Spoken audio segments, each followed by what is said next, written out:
Imagine you are seated in the solitary chair of an unadorned room. You are dressed to the nine and anxiously waiting for the few individuals lined up in front of you to address your presence and begin this essential panel. Are you nervous yet? Are you going to answer the questions the way they want you to?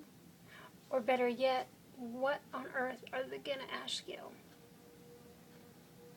Today is the day you will be evaluated on the words that come out of your mouth and the way you present yourself in its entirety. Today is your Professional Military Education Instructor Board.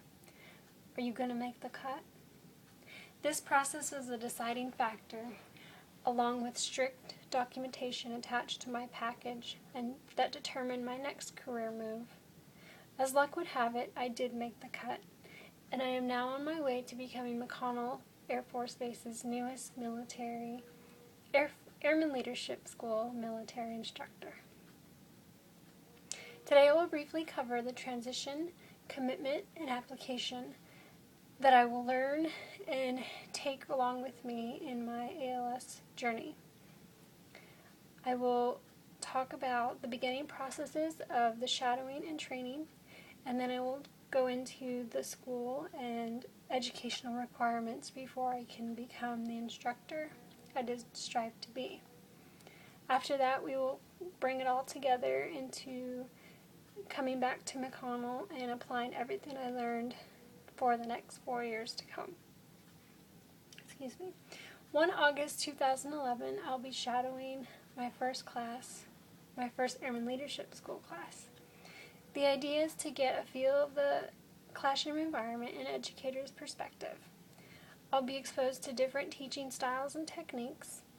In the end, I will compile all the guidance I have learned and evaluate what works best for me and what does not.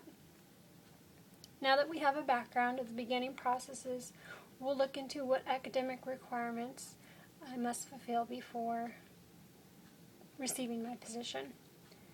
7 September through 4 October 2011, I will be attending the basic instructor course.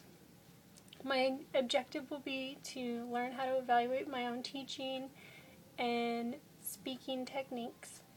I will receive many opportunities to practice public speaking and decide what works best. Towards the tail end of my course, I will slowly find myself transitioning from a student into the professional military instructor.